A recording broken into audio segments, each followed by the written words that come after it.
What's up, it's Kaero. Welcome back to the channel. Thank you for being here. About 2 hours ago, there was a Magic stream on Twitch for weekly MTG, and they revealed a new card for the Brothers War, the upcoming set for Magic the Gathering, for release next month. And I've got to tell you, this is a doozy. It's very, very cool to be able to talk about this and finally get a little bit of spoiler action for the Brothers War. So without further ado, let's get right into it. If you like the video, please hit the thumbs up. Consider subscribing for more spoilers, gameplay videos, and more MTG content. So here it is. It is Urza, Lord Protector. 1 blue, 1 white, 1 generic for Urza, a human artificer, arguably the most popular character from the Magic the Gathering storyline. So we have this in creature form. It's obviously a legendary creature.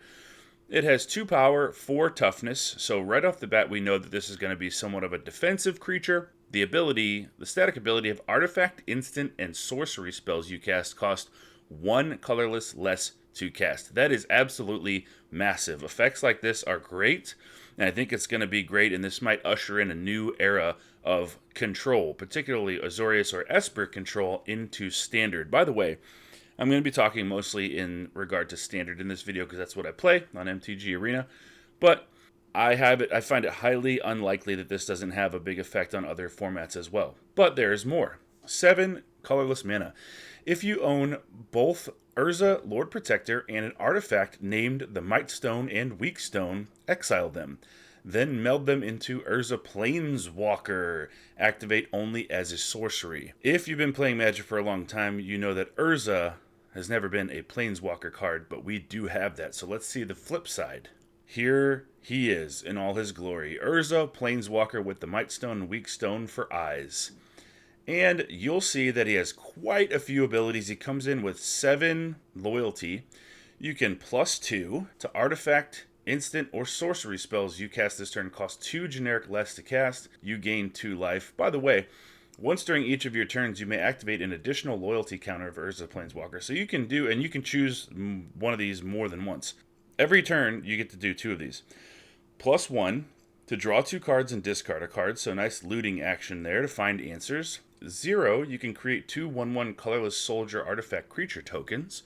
So if you're in a board where you have a bunch of Anthem effects or things that care about having a lot of little creatures that get pumped up, that's very good for 0.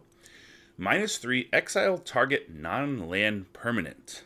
And -10, artifacts and planeswalkers you control gain indestructible until end of turn. Destroy all non-land permanents. So we have a board wipe here. So this is obviously very, very potent. I think most likely what you're going to be doing is you're going to have Urza Planeswalker in, and you're probably going to do a -3 to get rid of a troubled permanent. And then depending on if you're under a lot of severe threat, you could do 0, make 2 chump blockers. You could +1 during the same turn to draw 2 cards and discard a card. Look for an answer, net 1 card advantage. I mean, this thing's pretty insane, right? So if we flip back over to Urza Lord Protector here, the creature form, this card is very good in terms of keeping your spells cheap. And so if you're playing Azorius Control, you're always kind of riding the line between you're trying to get a board state established on turns 3, 4, and 5 just a little bit, get some chump blockers in to stop you from being absolutely demolished by aggro, get some things in that can scale in and actually matter as you go on. Things like, in Standard, Wedding Announcement, Reckoner Bankbuster, things like that. So what this card is going to excel at is you drop this on turn 3, all of your counter spells that you have in your hand, or your reactionary spells, cost 1 generic less. So you could even save this on turn 4, hold up 1 blue mana, and all of a sudden your Make Disappear, your Negate, or what have you, costs only 1 blue, which is huge. The fact that artifacts are included in this could be absolutely huge too. We have seen some good artifacts come out recently. With Dominaria United, we saw Karn Silex, which is, I think, a little bit slept on right now because control is not super potent right now. It's a lot of mid-range, but it's a very, very good card. It's strong. And basically, being able to put Urza out and both add to your board state and then make all of your reactionary counterspells and things cheaper is going to be really, really good for a control build. What I don't like about this card is, as impressive as Urza Planeswalker is, 7 mana to flip this and activate only as a sorcery to get it into Planeswalker mode, and having to control the Mightstone and Weakstone is a heavy, heavy ask. And since we have to control the Mightstone and Weakstone, let's look at that card. That is a rare. It costs 5 colorless mana. It's a legendary artifact. It's a Power Stone. When the Mightstone and Weakstone enters the battlefield, choose one. You can either draw 2 cards, or you can get target creature -5/-5 until end of turn. Then you can tap it to add 2 colorless mana, and that mana can only be spent to cast artifact spells. And it says down at the bottom, it melds with Urza Lord Protector. So when you flip Urza Lord Protector, it melds with the Mightstone and Weakstone. Now, I'm not super familiar with meld because I haven't personally played with it, but I looked up the rulings, and what it seems to suggest is that these cards combine into one permanent. So if something happens to Urza Planeswalker, you also lose your Mightstone and Weakstone, I believe. If I'm wrong about that, you can correct me in the comments if you know a little bit more about meld than I do. But in order for this thing to flip, we have to have the Mightstone and Weakstone. So are we interested in playing the Mightstone and Weakstone? We have 5 generic mana for essentially a one-time effect of drawing 2 cards. It's not too bad. Or we can get destroy like all but the largest of creatures. So I think this card is probably pretty good. But the fact that you're forced to have this on the field, so not only you have to draw it, but you have to play it and then meld, I think the Urza Planeswalker side is going to be your very best case scenario. So that's the ceiling of the card, and I think it's fairly hard to get to. I don't think this is going to be happening every game. That being said, if it does happen, it's very, very potent. But I think we judge this card based on the creature version, because that's the card that you're going to have out most often and most reliably. And the creature version is very good. So now that we've looked at the card and determined that it is pretty good, let's talk about some potential synergies in the standard format that I can see coming up here. So I mentioned a couple of them, and the first one I want to point out is Reckoner Bankbuster. This is seeing play a lot right now in mono black, control, and basically just all control decks. So this costs 2 generic mana. It's an artifact vehicle, has 4 power, 4 toughness. Comes into the battlefield with 3 charge counters on it. And you can tap 2 mana to tap it and remove a charge counter on it to draw a card. So it's a nice card advantage engine for control decks to get down early, and then just kind of tap it at the end of the opponent's turn and grab some cards. And then if there are no charge counters left on it, you get a 1/1 colorless pilot creature token and a treasure. And the pilot can crew this as though it had power of 3, which this takes 3 to crew it.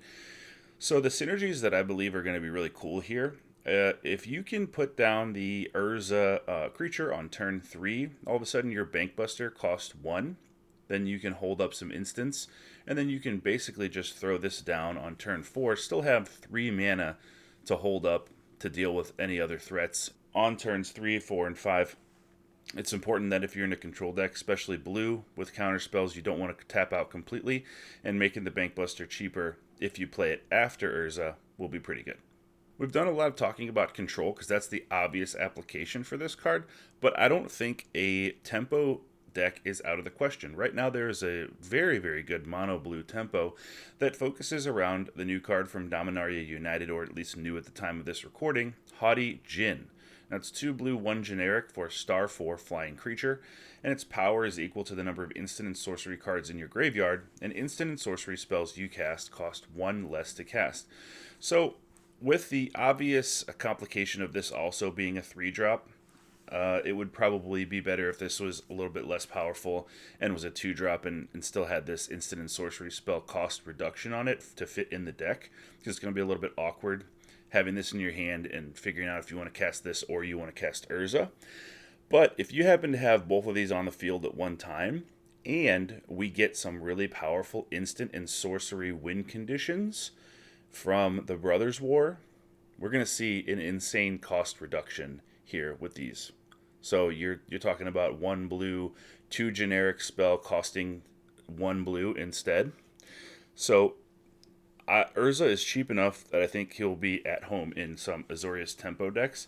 Something to consider whenever you're thinking about decks to build with Urza. Haughty Djinn fits right in there with him. Another card that has risen to being played is sort of in replace of Memory Deluge in the new current standard is Silver Scrutiny. A lot of people didn't think this card was going to be that good, and it's not like outstanding right now, but it is like the premier card draw for blue-based control decks, what few of them there are right now. We have 2 blue and X. It's a sorcery. You may cast Silver Scrutiny as though it had flash if X is 3 or less, and you can draw X cards. So if you're willing to tap out 5 total mana on this, you can cast it to draw 3 cards for 5 mana at instant speed. Otherwise, it's a sorcery that you can play later in the game, and you can tap, 7 mana or whatever, draw 5 cards. But having a cost reduction on this will be actually pretty cool. And I'm not saying this card's going to be absolutely bonkers with Urza Lord Protector, but every mana counts whenever you're drawing cards with an X cost in it. In conclusion, I think this Urza card is going to be very good in the new standard. Even more so if we get a lot of powerful artifacts, especially large ones that can act as finishers, or big powerful instants and sorceries that can act as your win con in control. Control has been very much not present in the current meta. Everything is pretty much mid-range, and then if you want to go quicker than that, there are a few aggro decks around, but control is not as potent as it was over the last year. And I think if we see a lot of big instants and huge artifacts and, big Phyrexian artifact things with the Brothers' War, we might see Urza being very, very good there. But I think even if we don't, it's a solid card. So let me know in the comments if I missed anything, if I didn't cover anything. This just came out a couple hours ago, so I haven't had a lot of time to digest it. But I wanted to get this video out there and make people aware of it. If you like the video, please hit that thumbs up for me. Helps me to make more. And consider subscribing as we go through spoiler season for the Brothers' War. And I will talk to you next time.